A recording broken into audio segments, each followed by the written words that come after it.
Hey there, Scratchers! Welcome back to Mommy Tech Kids, where we dive into the world of coding, creativity, and fun. Today we're going to learn something super useful in Scratch, how to create and use variables and lists in your projects. So whether you're making a game, an animation, or something completely unique, these are essential tools that can help you take your project to the next level. Let's jump right in. First up, let's talk about variables. A variable is like a storage box where you can keep a number, a word, or anything else you need for your project. Think of it like a name tag that you can attach to something important so you can use it whenever you need. To create a list, go to the same variables category and click on Make a List. Just like with variables, you'll name your list. Let's call this one High Scores. Click OK. And now you have a list that can hold multiple scores. Or anything that you want to store in the game. It works like a mini database. These are powerful tools that can help you manage data and make your projects more dynamic and interactive. What are we waiting for? Let's jump to Scratch. Today we are creating a talking penguin game where he will answer our questions. Keeping in mind, the more we ask questions and give answers, he will learn more.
You can type whatever you want to say.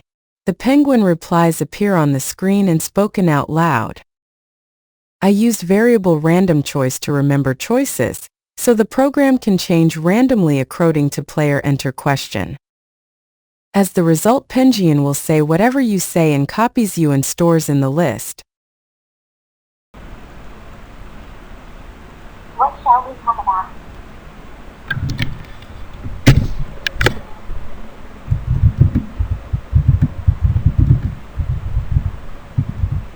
What do you mean by that?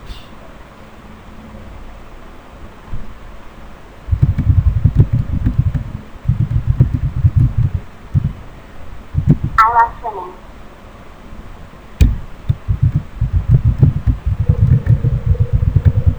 I like to eat fish.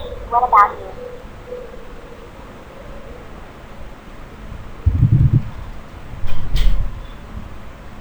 Really?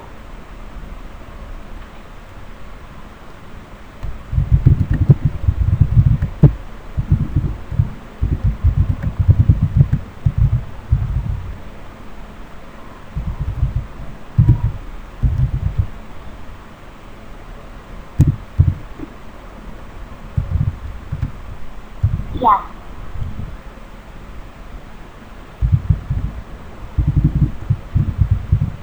Do you like Scratch?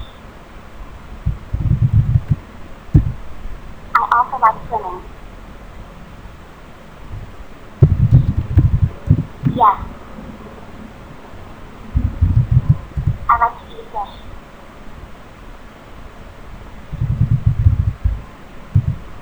Really? Me too.